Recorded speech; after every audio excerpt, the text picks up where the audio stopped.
Hello students, আমার চ্যানেলে তোমাদেরকে স্বাগত। শুরু করছি 2026 মাধ্যমিক পরীক্ষার্থীদের জন্য একটি বাংলার ক্লাস। তোমাদের সামনে রয়েছে শ্রীপান্তের লেখা হারিয়ে যাওয়া কালিকলম। এই প্রবন্ধটা থেকে আমরা কিন্তু এসএকিউ করব, ঠিক আছে? সেই যে এসএকিউগুলো তোমাদের জন্য ভীষণ ইম্পর্টেন্ট, কারণ তোমাদের কিন্তু দুটো প্রবন্ধ আছে, সেটা সেই দুটো প্রবন্ধ থেকে কিন্তু 3 নম্বর এসএকিউ পড়ে, সুতরাং 3 পেতে হবে। সেই লক্ষ্যে নিয়ে আমি কিন্তু তোমাদের এই ক্লাসটা করাচ্ছি, ঠিক আছে? তো চলো, আজকে প্রথম পর্ব হারিয়ে যাওয়া কালিকলম থেকে অনেকগুলি এসএকিউ আছে।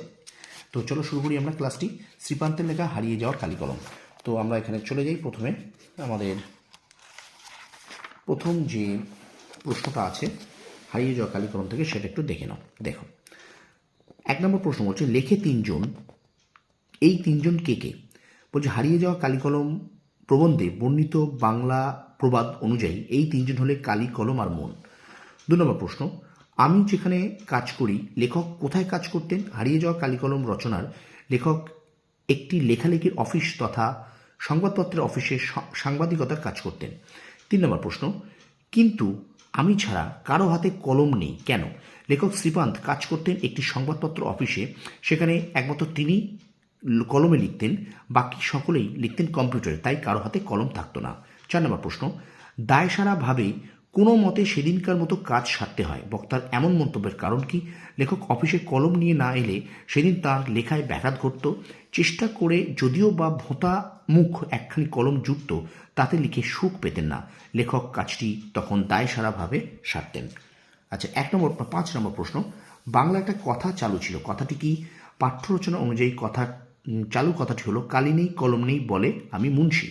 আচ্ছা, 6 নম্বর প্রশ্ন, কাল গুণে বুঝি বা আজ আমরাও তাই বক্তব্যটি পরিস্ফুটন করো। লেখকের লেখালেখির অফিস অথচ কলম নেই, তাই কলম কালি নেই কলম নেই বলে আমি মুন্সি প্রবাদটির মাধ্যমে তিনি বলতে চেয়েছেন, আমরাও যেন তা অনুসরণ করছি। আচ্ছা, পরের প্রশ্ন দেখো, তারা হয়তো বুঝবেন কলমের সঙ্গে আমাদের কি সম্পর্ক? কারা বুঝবেন কলমের সঙ্গে লেখকের কি সম্পর্ক? হারিয়ে যাওয়া কালিকলম প্রবন্ধে লেখক শ্রীপান্ত বলেছেন, 50-60 বছর আগে তাঁদের ছেলেবেলায় যারা বাংলার অজপাড়া গ্রামে জন্মেছেন, তারা বুঝবেন কলমের সঙ্গে তাঁদের কি সম্পর্ক। আচ্ছা, 8 নম্বর প্রশ্ন, লেখক ছোটবেলায় কেমন করে কলম তৈরি করতেন? দেখো, হারিয়ে যাওয়া কালিকলম প্রবন্ধ অনুসারে লেখকের রোগা বাঁশের কঞ্চি কেটে কলম তৈরি করতেন, আর কলম শুধু ছুচলো হলেই হতো না, তার মুখটাও চিরে দিতে হতো। 9 নম্বর প্রশ্ন, বড়রা কি শিখিয়ে দিয়েছিলেন?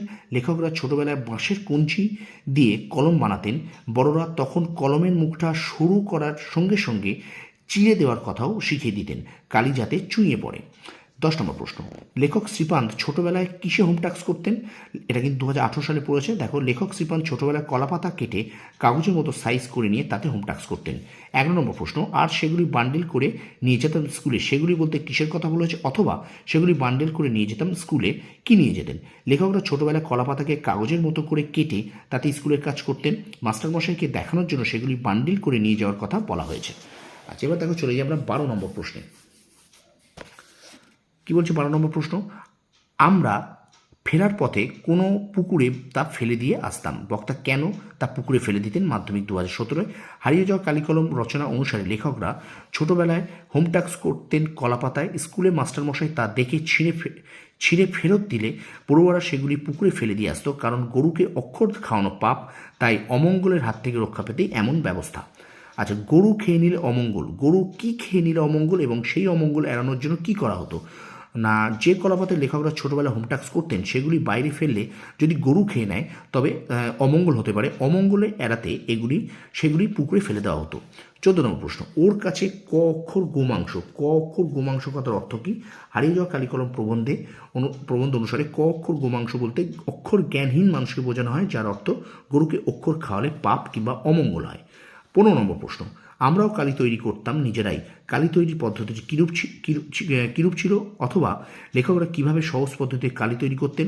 দেখো, কড়াইয়ের ভূষকালি জলে গুলে তাতে হরিতকি ঘষে বা আতপ চাল পোড়া মিশিয়ে সবশেষে খুন্তিকে লাল করে পুড়িয়ে সেই জলে ছ্যাঁকা দিয়ে কালি তৈরি হতো।